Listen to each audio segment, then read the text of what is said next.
Hello and welcome back to my channel. Today is the second installment in the series of videos that I have been making about clients and what it's actually like to work with a client, to take a client project from beginning to end. And this series isn't necessarily sequential, so you don't need to have seen the first one to get something out of this video. They're topical. Each video is going to be focused on a different industry. So we did editorial illustration last time. We're doing packaging illustration this time. Also, before we dive in, I do just want to thank my patrons on the front end here for supporting this channel. Their support, which starts at just $1 a month and makes a huge difference, is 100% what makes it possible for me to make weekly videos. So I am a full-time freelance illustrator, and without the support of my patrons, I would only be able to put out videos occasionally when I had time, when I had a break in my client schedule. But because of my patrons and their generosity and their support of this channel, I am able to hire a video editor, which is the missing piece, the key component that allows me to put out videos every week. If you have found these helpful, if you've found this channel a resource, if you found videos like this to be a support to you, please do consider supporting on Patreon. There will be a link in the description box. You can head on over there and pledge at any level. As I mentioned, just $1 a month makes a huge difference, especially if enough of us do it. All right, so on to the first of the 5 phases of an illustration project when working with a packaging client.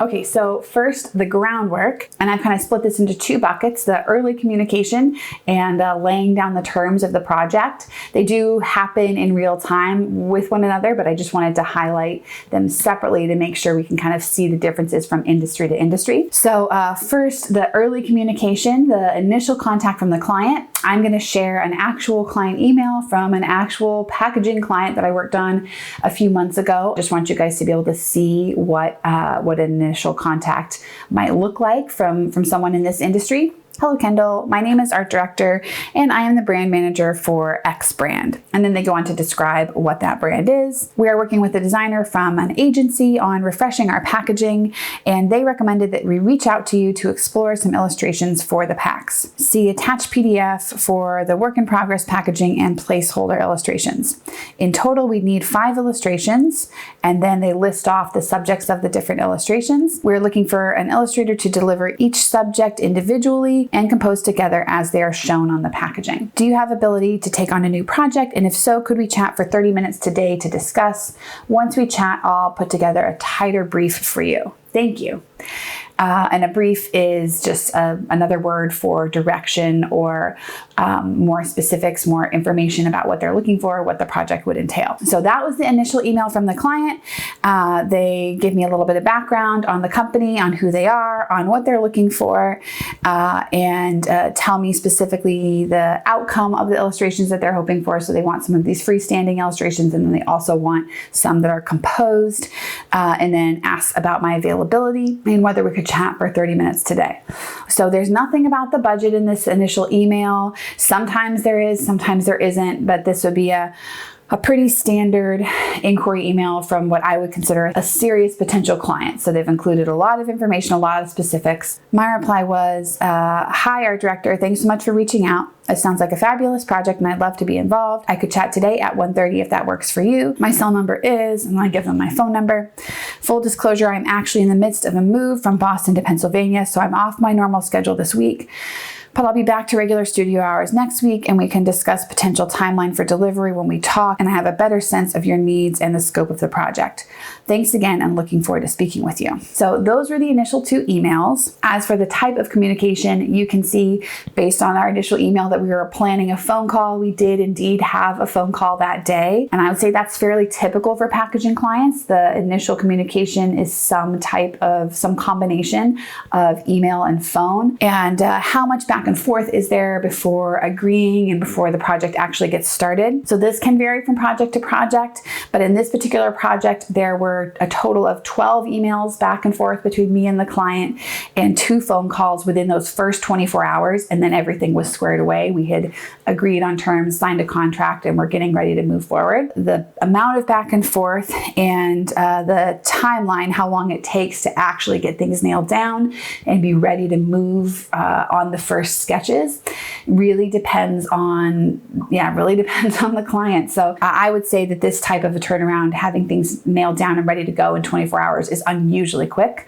In my experience, it's probably closer to, 3 to 5 business days before a client is, before the contract is signed, before everything is in place and you're moving forward. So on that note, likelihood that the project will continue or that the project will emerge as something that actually happens once you have received that initial contact.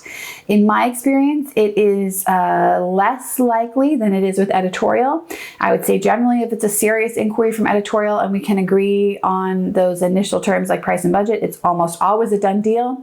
And that's just not necessarily the case with packaging. So moving on to terms, the scope, this can vary once again depending on client, but it could be anywhere from just a single illustration or it could be a whole range, a whole line. So it really depends on the specific project there. And unlike editorial, in my experience, I would say that usually packaging illustrations are large and very complex.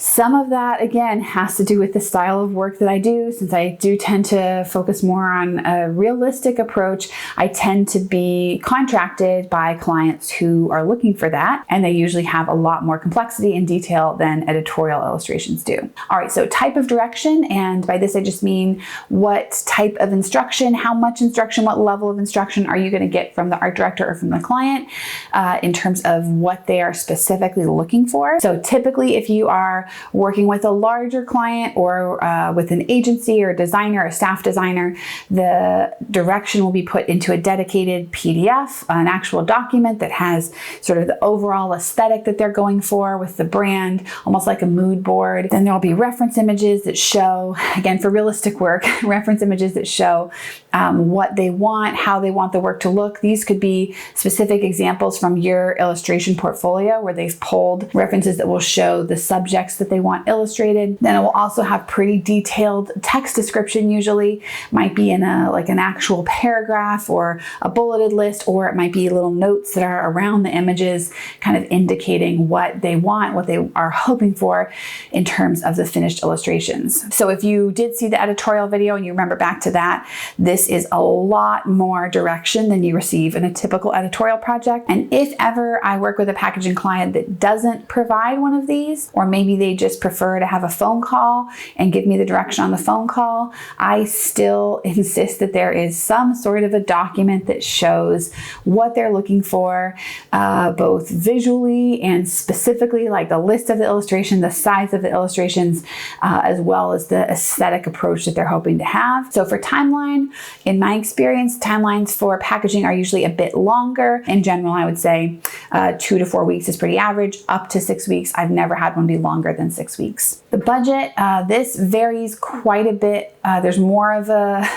there's more of a range in this than there is in editorial, somewhat because the usage can vary. But generally speaking, I would say the range can be anywhere from like $1,500 on the lower end for a single illustration, and that would include packaging rights for an entire country. If you or the client was willing to limit the rights more, maybe just to a specific region, or if it was a really small country, maybe you would do like $1,000 for packaging rights, all the way up to $4,000 or even $5,000 or more if they're looking for worldwide rights, in exclusive worldwide rights forever. So basically, if they're wanting a buyout, if they're wanting all of the rights, it can be $4,000, $5,000 or more, and that can vary as well depending on we're in the sort of packaging space, the packaging industry. There's so many different markets, and each of these markets have different ranges. So I mentioned this in the last video, and I'll mention it again because I do genuinely believe in it. The Graphic Artist Guild Handbook for Pricing and Ethical Guidelines has some really, really helpful pricing tables for pretty much every industry in illustration, and packaging is one of them. It's what I use as a guideline, kind of just a measuring stick to make sure I am in the range that I want to be in terms of offering something that's a competitive rate, obviously, but is a fair rate and is not going to be hurting the illustration industry or my business in the long run. So I will have a link to that in the description box. It's a $30 book. I don't get anything from them. This is not sponsored. I just genuinely so believe in this product. Moving on to references. Typically with packaging clients, as I said, they will have some references for you in the brief, but usually in the direction document, the artistic direction document. But from my experience, they're not often things that are workable for a reference image. Maybe it's because they haven't obtained the rights to them, or they've only obtained the rights to put them in the brief, but they haven't obtained the rights to use them as a reference image. Usually in packaging projects, I end up having to source pretty much all of my own images. So that's something I take into account as well in terms of the timing and the complexity and ultimately the pricing of the project. All right, payment schedule. So again, if you remember with editorial, there typically was not a deposit for editorial because the timelines are so tight. With packaging, it's much more standard to have a deposit. I make it clear with the client that I don't start on any work until I have a deposit.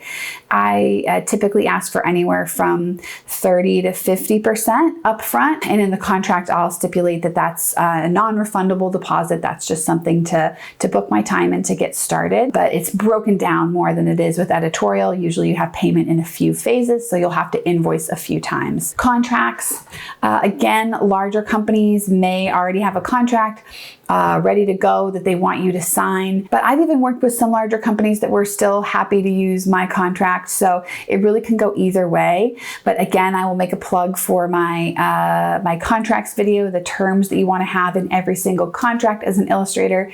And that would be a good thing to watch, whether you're making your own contracts or whether you're reading client contracts, because either way, you want to make sure that you're protected and that those terms, those stipulations that are really important for you as an illustrator are included, whether you're working with the client's contract or your own contract. And there's usually a proposal or something that's kind of like a proposal beforehand. So again, it has those same terms. I think in my video, there's like 8 terms, and I go through all of those in really, really granular detail when it's with a packaging client, because as you can see from what we've already talked about, the budget is higher, the stakes are higher.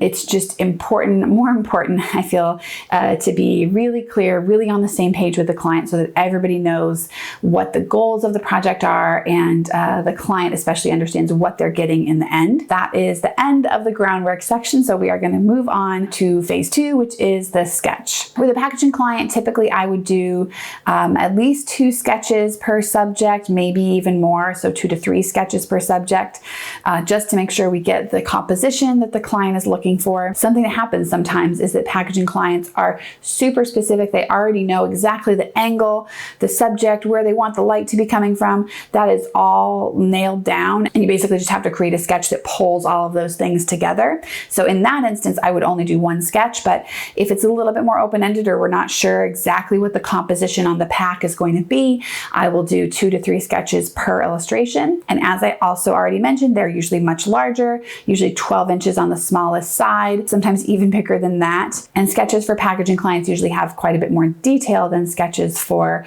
editorial clients. And some of that's just because the size and the types of subjects that they're usually requesting for me are more detailed. And for color or no color, there's not like by default a color sketch, but a lot of clients will ask to have that process added in, which can increase the scope of the project and may also increase the price as well, depending on how you want to work that. So then, yes, specifically the number and scope of revisions. Usually, as I said, it's 2 is what I offer standardly. There can be more of a likelihood that the client will ask for extra revisions, in which case for my process, I just bill those by the hour. And in terms of what I would include for this revision, the standard revision, if I'm just doing the 2, it's the same thing as as I did with editorial.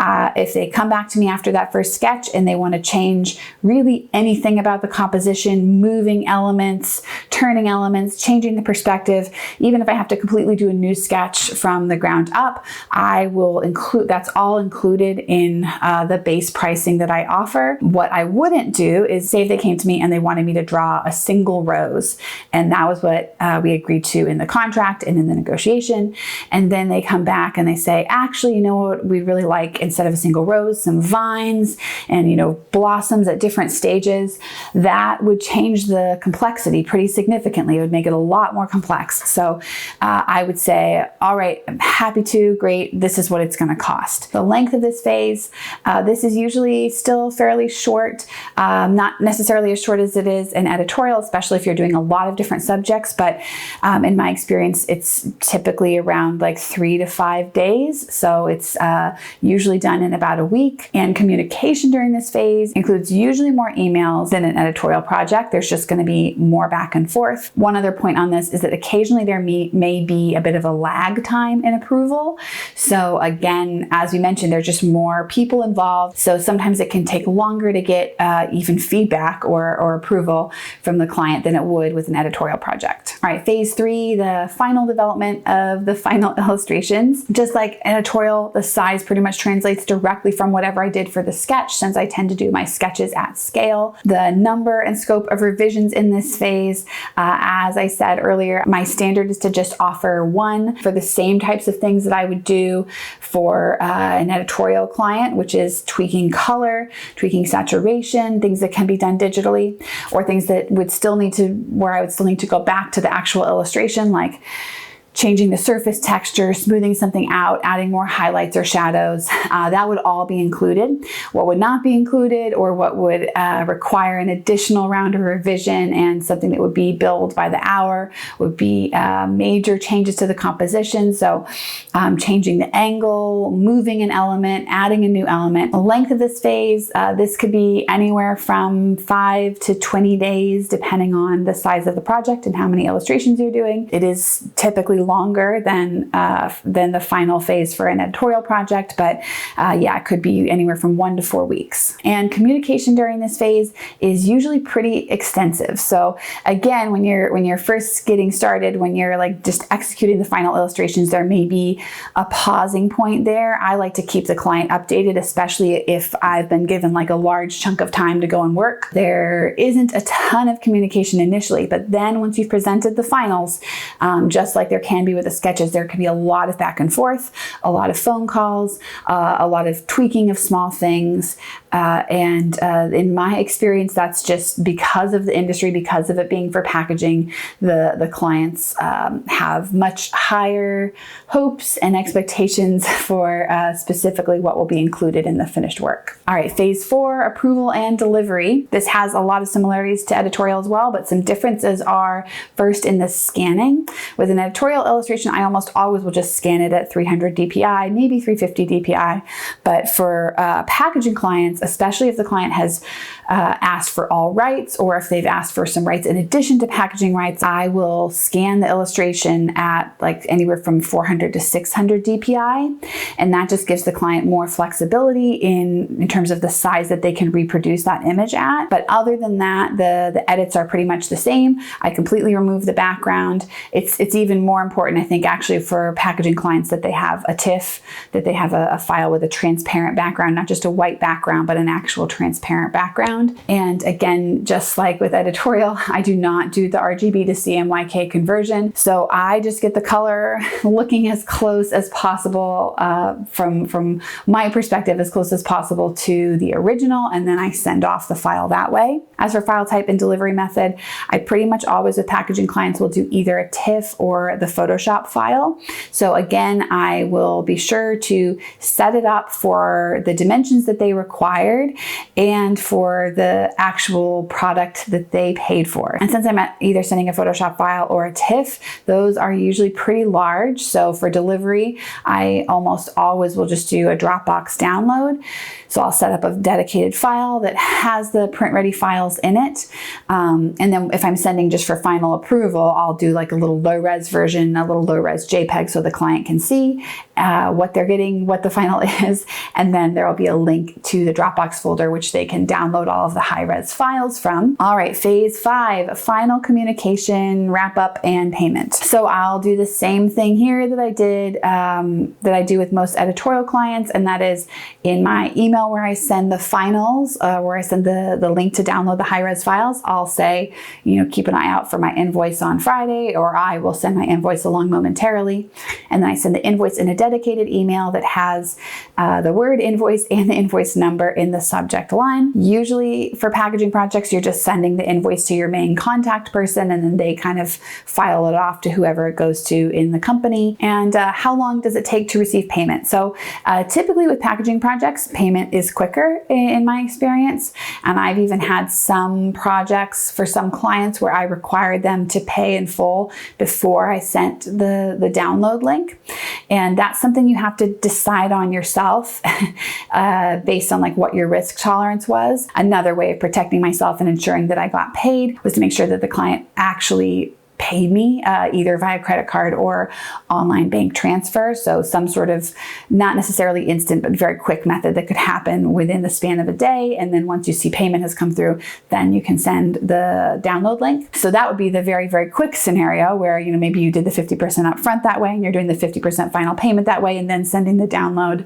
But a more typical scenario would be sending the final invoice for the final payment at the end of the project and then getting paid usually within 2 to 4 weeks. So with packaging work, usually you are kind of you're the one illustrator that they've contracted with, and they're just eager to get you paid, so they have all the rights to use the illustration. So that is it for this video. I hope it was helpful. I think I said this at the top, but let me know if you guys like this style of videos, if there's other industries you want to see this type of a take on. And of course, any questions that you have, any follow-up questions about this video, specifically about working with clients. I'm planning on doing a Q&A at some point soon. So leave those in the comments. And yes, thank you so much for watching. Thank you for subscribing if you do. And if you haven't subscribed yet, please do. You can also follow me on Instagram. I'm at Kendyll Hillegas on Instagram, and I'm there pretty much every day sharing work that I am working on, what I'm doing with clients, as well as personal work. And it's also where I get a lot of ideas from, since you guys will respond to some of my stories and some of my questions. So yeah, it's a great place to join if you want to keep up regularly with what's going on. And a big thank you to Meg for editing this video, and once again to my patrons for sponsoring this video. So hope everybody has a great week, and I will see you guys all in the next one. Bye. So I heard that you stayed in that town, you married young, and you settled down, you got your wish.